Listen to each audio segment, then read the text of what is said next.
First, I think look at your own child. I think have a good understanding of who your child is and how your child does in certain contexts. So for example, understand your child's strengths and talents. Everybody is different. I think the key point here is that every child is different. You may have 2 or 3 other children. Your eldest child may be very different from your youngest child. So understand your individual child's strengths. Then understand what are his needs. It could be a learning need. Some of them may need a little bit more help. Some of them may need more structure in learning. Some of them may not need so much structure in learning. So example, just now Mr. Ong talked about the IP schools, the through-trained schools, where they do not need to take the O-levels. While there are some children who are very bright, very intelligent, but they need a little bit more structure. So they may benefit from going to a school that offer the O-levels because there is an examination in the middle to pace the child. However, there are some children who may not need that structure mode and they can just fly all the way for 6 years. So know your child well. It doesn't mean that all highly capable children should go for example, the through-trained schools. You need to know what kind of a situation your child functions in. And of course, understand your child's interest. Are they interested in, for example, science? Are they interested in the performing arts?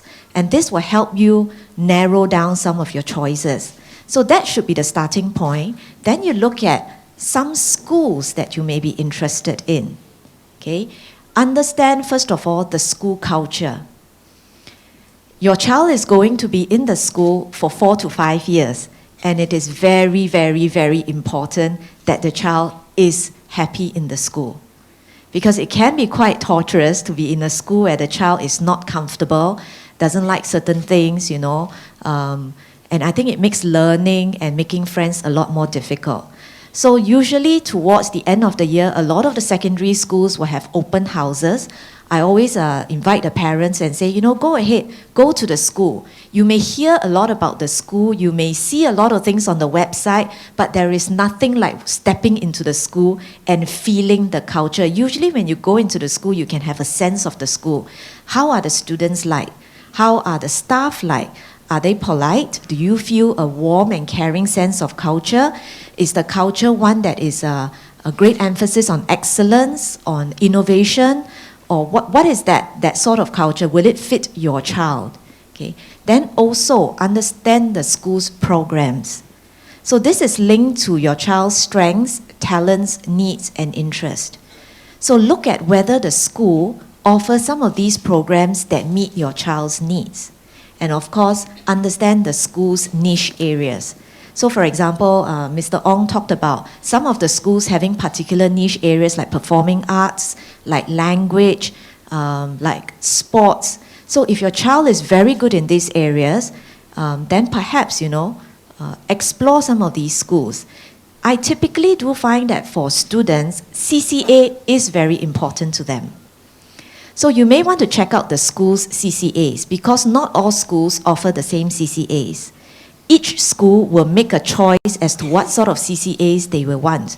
So if your child is, for example, very interested in soccer, cannot live without soccer, and if you go to a school where you find that, hey, there's no soccer field, or there is no soccer CCA, and your child is very unwilling to join another CCA, then I think you may want to look for a school that offers a soccer CCA for your child. Okay, and there will be many, many different types of schools, so look at some of these things as well. So that is the broad picture, but then there is also the practical consideration. Your child and yourself may have aspirations as to what type of school you may want to go into, but ultimately you still need to make the practical choice, and that is based on merit. And merit would be, for example, whether it is through DSA, the talent, or through PSLE results. So when the PSLE results are out, you probably look at the aggregate, okay, and then you can decide on what are the schools that your child has a good chance of getting into based on the aggregate of the school. So typically towards the end of the year, or I think the middle of the year, MOE will give every P6 student a booklet called Choosing Your Secondary School. And in this booklet, there will be a lot of information about every single secondary school, including special programs, where the school is located, even the cutoff. And you may want to study some of these things to help you narrow down your choices. Okay? At the end of the day, you also have to choose sometimes the stream your child is going into. It doesn't mean that if your child goes into NT or NA, it is not good. Okay, every child is different and every child is important. They can still be very, very successful in their learning, but some children need a different style of learning. They need a little bit more time. Okay, so it is very important for children to hear from their parents that it is okay, it's all right, you may be disappointed that you cannot get into the school you want, maybe your cutoff point does not meet, but you can still do well in another school if you do your very best. Because all schools will always want to help the students. Okay, and then encourage your child. Just now Mr. Ong also talked about the ability to switch pathways.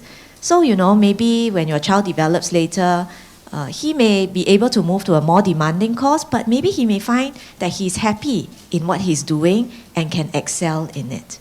Okay?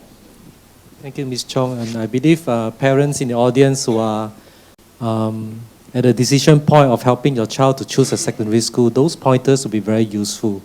I also recognize that transiting from primary school to secondary school is quite a big transition. You have 4 core subjects in the primary school and you could have double the numbers in the secondary school.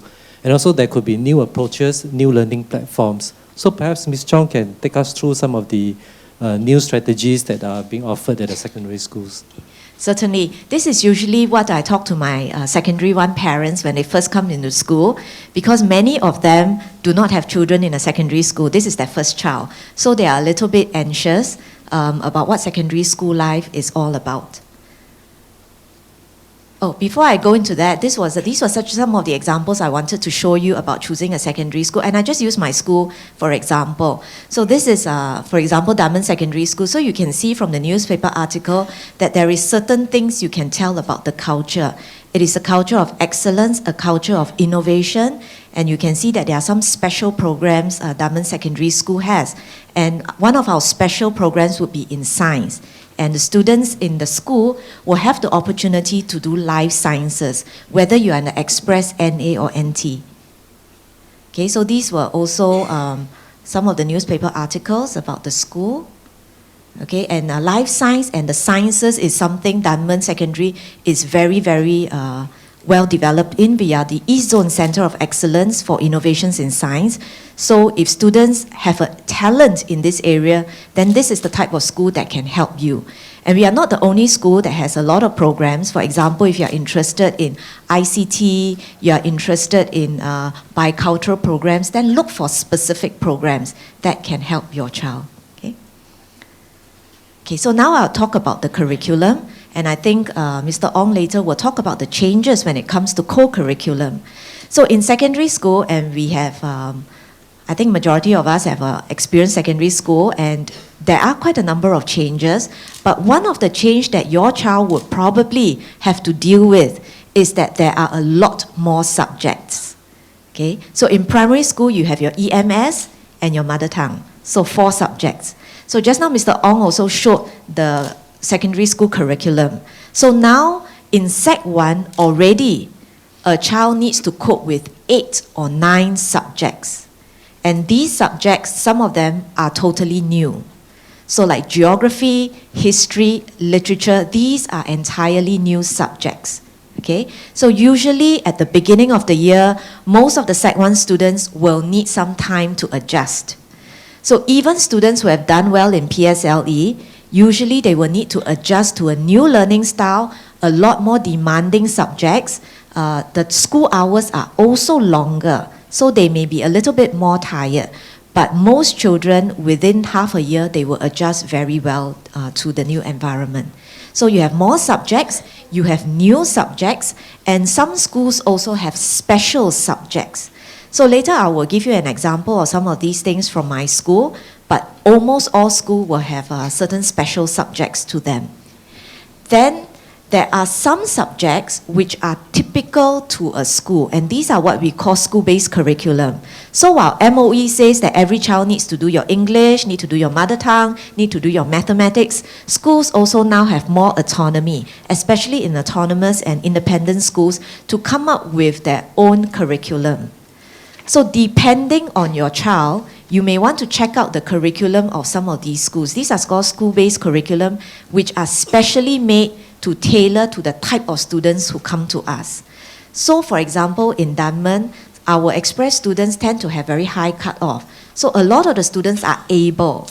Some of them can go to IP schools, but they choose not to because they want to do an O-level.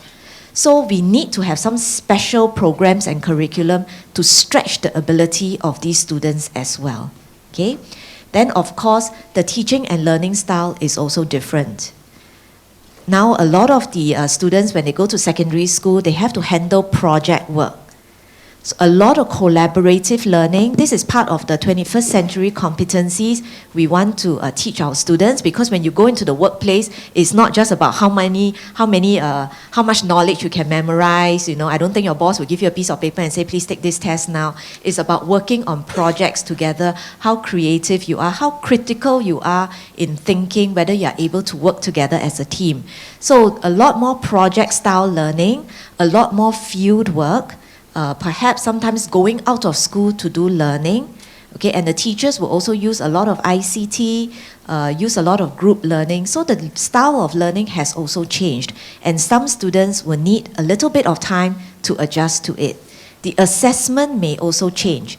It's no longer just about taking an exam. Of course, taking an exam is still important, but a lot of the assessment could be now based on how well your child works in a group, how well your child works in a project team, how well they initiate certain things. Okay? So I think these are important life skills every child should have in the future. So one thing you really need to think about as a parent is really ask, how can the school's curriculum value add to your child? It's not just about how many A's your child can score when they go to this school, but asking how can the school value add to your child? So your child may come in with this ability. At the end of 4 to 5 years, does the school stretch your child a lot more, add more value to your child? That is more important than just how many A's your child can score in the examinations. So I'll give you a couple of examples. Once again, it is more convenient for me to talk about Dunman Secondary, but of course some of these are not limited to the school. So for example, in Dunman Secondary, we have a new O-level subject, and there are only 3 schools in Singapore that offer this, and this is called Creative 3D Animation. So the students can offer this as an O-level subject and use this to enter Polytechnic or JCs. So what they do is they do a coursework and they learn how to do animation, and the end product is an animation clip. The reason why the school offers this is because, you know, as Singapore, we are going into creative animation. So this is something which we find that students may find useful as they enter. Okay, so I also show another one, iPhone gaming. So when you go to schools, sometimes there are new ways of learning. So in Dunman, one of the things we do to teach social studies is to actually allow the child to play an iPhone game over a period of 2 weeks, so that through gaming, they understand some of the concepts better. Okay, so life science is something very important to the school. It is our core program. So this is something which is special to the school. Life science is like, you know, if you watch CSI, that is the kind of thing students do, and they really like it. You know, they do some DNA, simple DNA extraction. They try to look for clues through science, and it makes science very, very exciting for them. Okay, then in Dunman, we also put a lot of emphasis on the English language. We understand that this is something that is important to help every child function, not only in Singapore, but the world. So having a proper grasp of the language is important. So this is a special program. We put in a lot of resources that every child who graduates from the school will have a very strong command of the language. Okay, and this is basically just some of our distinctive Dunmanites, and I show this just to also support what Mr. Ong has said just now, that sometimes some students need a little bit of time. It doesn't mean that if they go to NT or NA or, they are not good enough. Sometimes they just need that time, and every child has the potential to excel. And every school will want to help every child to excel. Okay? And also there are students who are able to do well in their CCAs and their studies. Actually, for me, typically, when parents tell me, my child spends too much time on CCA, and I'm not sure whether he or she is studying, I always tell the parent this: the character and the life skills come first. If that is sound, the academic results will naturally fly. Because when the child learns discipline, has good character, learns what perseverance is about, he or she can apply this to the academic studies as well. Okay? So there are many examples, not just in Dunman, but across many schools, where children do very well in CCAs, and the CCAs teach them good life skills, and they apply it to the academic pursuits as well.